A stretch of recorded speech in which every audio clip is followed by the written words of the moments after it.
contest master, fellow Toastmasters, most welcome guests. My favorite superhero growing up, bar none, was Batman.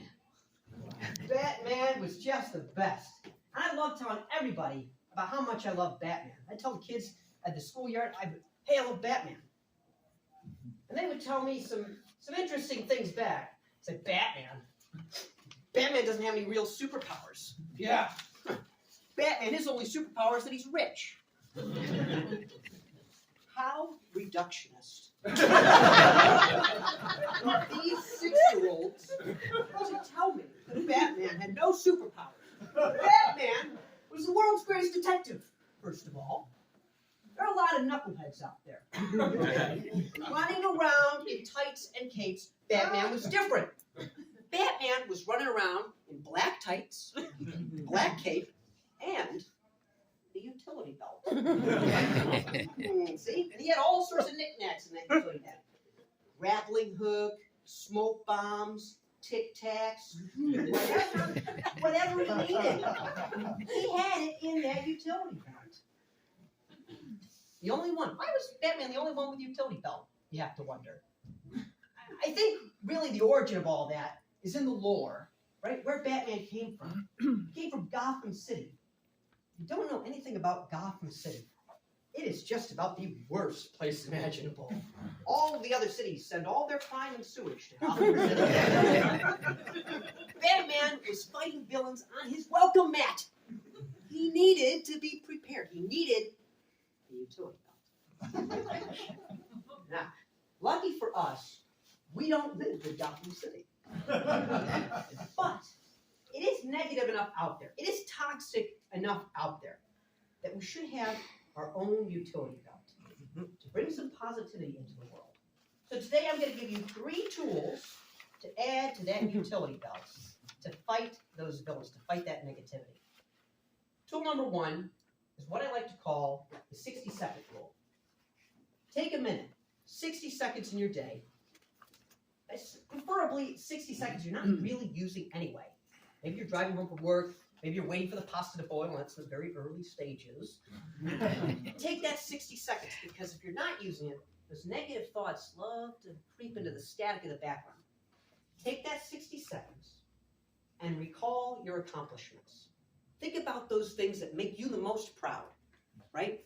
I graduated from college. I got that dream job, whatever it may be. It's only 60 seconds. I promise you will not be a narcissist in 60 seconds. Just take a moment to really relish, really sink into those emotions.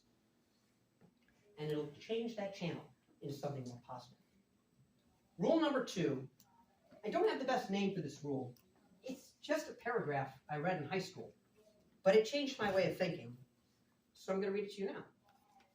It's Kurt Vonnegut, A Man Without a Country. He's speaking of 2 uncles, a bad uncle and a good uncle. And this is what he says to the good uncle. I had a good uncle, my late Uncle Alex. He was a childless graduate of Harvard, an honest life insurance salesman in Indianapolis. He was well-read and wise. But his principal complaint about other human beings was they so seldom noticed when they were happy. So when we were drinking lemonade under an apple tree in the summer, say, lazily talking about this and that, almost buzzing like honeybees, Uncle Alex would suddenly interrupt the agreeable blather to exclaim, "If this isn't nice, I don't know what is." I don't want to pontificate too much on that page because I really think it speaks for itself. But ever since I changed my way of thinking, not directly trying to chase happiness, but rather just when happiness happens, just to soak it in. Rule number 3. And this is probably my favorite rule. Rule number 3 is called the wet dog syndrome. Picture you're at a beach with your friends, and you're all gathered around this dog. And this dog jumps into the lake, right? And the owner is very upset, but everybody's very happy he did jump into the lake because he saw some big stick or something. And he comes back, paddling back. He's got a huge stick in his mouth, and he gets to the shoreline, and he freezes. And everybody goes, "Oh, no, no, no." He shakes all of this lake water at everybody. And you're all going, "No, no, no." And then by the end of it, everybody's laughing. Everybody's having a good time. Because how can you stay mad at a wet dog? Yeah. So rule number 3 is very simple. Be the wet dog in your environment. Tomorrow morning, I want you to wake up and promise yourself, just promise yourself, that you're going to do the very best you can to be as kind as you can to every single person you meet this day. Just try to be as kind as you can. You don't have to change your whole personality. Just put in the extra effort to really treat them nicely, kindly, with as much positivity as you can, and really listen to every single person that day. Really listen, as if the next thing they'll tell you could be the most important thing you learned that day. 2 things will happen. First, you're going to get the no, no, no, right? They wouldn't be upset with you. You're just being nice to them. But they may not react with that same energy that you're giving them. But the magic is in seeing them the second time. The next time that person sees you coming down the hall and they see you, they're going to think, hey, that's the wet dog. That's that person that treated me so nicely yesterday. They listened to everything I said. They treated me like I was so important. I'm not that important, but they treated me that way. So I'm going to treat them that way too, as best as I can.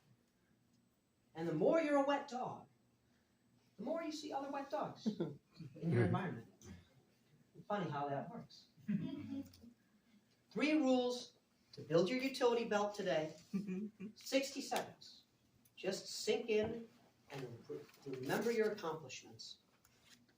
Rule number 2 is the good uncle rule. Just when happiness happens, just relish it. Just enjoy it and soak in it. And rule number 3, be the wet dog.